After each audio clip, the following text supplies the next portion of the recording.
start trading hour with a corporate conversation. Fino Payments Bank is in focus after it reported its Q2 FY25 numbers. The company saw its profit after tax decline 13% sequentially, while total income and EBITDA surged. To discuss this and more, we have Rishi Gupta, the MD and CEO of Fino Payments Bank, joining us now. Good morning, Rishi. Thank you so much for joining us. First up, give us a sense of how exactly Q2 panned out, and very importantly, when can we expect the transition to an SFB? So good morning to you and your viewers. Actually, Q2 has been a phenomenal quarter for us, the best ever and the highest on the revenue as well as PBT. So we grew at about 27% in quarter two with revenue of 455.4 crores. Our PBT actually grew by 33% to 25.9 crores. Actually, what is happening is that this is the first quarter we are paying taxes after all our accumulated losses have been cleared. So post-tax, it is 21.1 crores of profit, which is about 8 to 9% of growth. So that is where somewhere the commentary around profit, we have to see from a PBT point of view and not from a post-tax point of view, because this being the first quarter after tax, that's where that's why sequentially the number has come down. Otherwise, the number has grown by about 5 to 6%.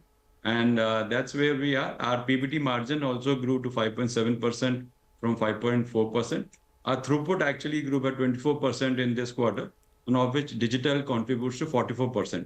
So the biggest thing to remember to you and to your viewers is that we have to compare the PBT numbers more than the PAT, because this being the first quarter after tax, that's why the PAT numbers have come down. But overall level, the company has grown at 27% and at PBT level at 33%.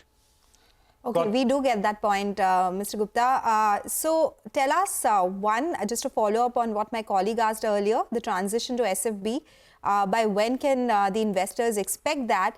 And while you spoke about the PBT number and the revenue as well, which has grown 27% of the total income, you'd guided for an overall growth of around 20 to 25% this year. Will you be able to exceed that in that case?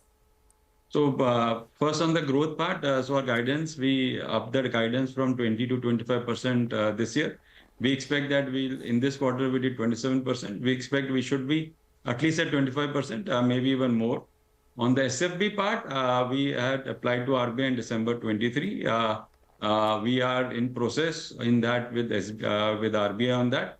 And we hopefully very soon or whenever the process with RBI is over, we should hear on that.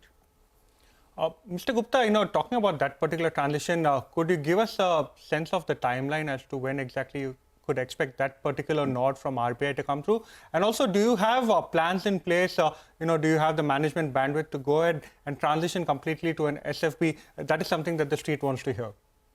So two things on the process part. Our application is already there. We are waiting for inputs and some news and some queries from RBI on that.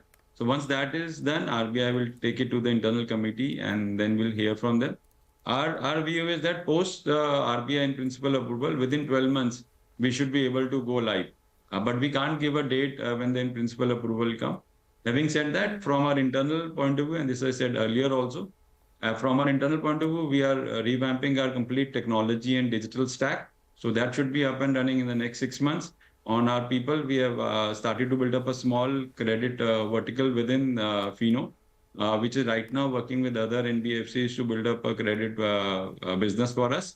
And we are quite positive because we don't need new capital post the approval to start our SFB. And subsequently, as the growth will happen, we look at the fresh capital at that point of time. But from a team point of view, we are very much in place or getting in place, I would say, over the period. Okay, Mr. Gupta, while overall throughput has been strong, there has been pressure when it comes to a particular segment, which is micro ATM, AEPS and remittance business. What happened here? Because there's been a decline on a YOY and on a quarter-on-quarter basis in the throughput. So what is the outlook going forward on this segment? You are right on that. See, the transaction business has degrown in the last 1 year or so, largely also because the ecosystem is moving from cash to UPI and digital. So we were largely a physical company. Now 17% of our revenue comes from digital. So to that extent, we are also migrating from that business. But the general customer behavior is changing from cash to UPI. Also, a lot of our customers which used to come to our platform to do APS or micro ATM or DMT for other banks now are our own customers. Fino has now 1.26 crore customers, which are largely people who used to come to us for this kind of services. If you look at our Kasa now contributes to 23% of our overall revenue, and it has grown by 41% in the last 1 year. And similarly, if I look at CMS, that has also grown by nearly about 24-25% in the last 1 year. And digital business, which was has grown by nearly 2.5x in the last 1.5 years. You spoke about two important metrics. First one was Kasa account growth. What was it in Q2 on the 1 year basis? You gave us the number, and also CMS. What was the growth there, both for FY25 Kasa as well as CMS? What is the kind of trend you're expecting? So on the Kasa side, we have substantially grown, if I would say, in the last 1 year or so.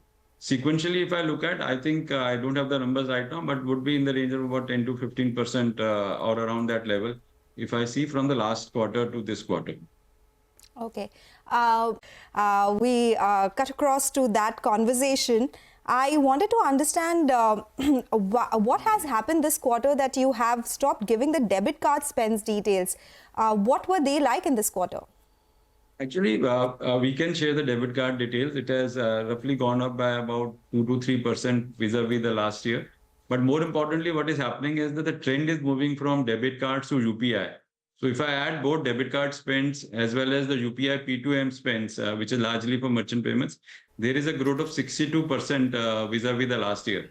So you have to see both the numbers add together, both debit card as well as UPI, because the customer behavior has changed from using debit cards or has reduced from debit cards to more on the UPI side. That's why overall number from a UPI P2M purpose makes more sense. And that is the number we have given in our presentation. Mr. Gupta, so combine both of this together, what will be the sustained run rate as far as the spends are concerned? So we have grown in about 62% in the last 1 year if we add both debit cards and UPI. We expect that it should be in the region of about 40 to 50% as we move forward, because the base has also gone up, but the UPI growth is substantially good. Okay. All right. Thank you, Mr. Gupta, for joining in today. It was a pleasure speaking with you. It's time to cut across to the conversation.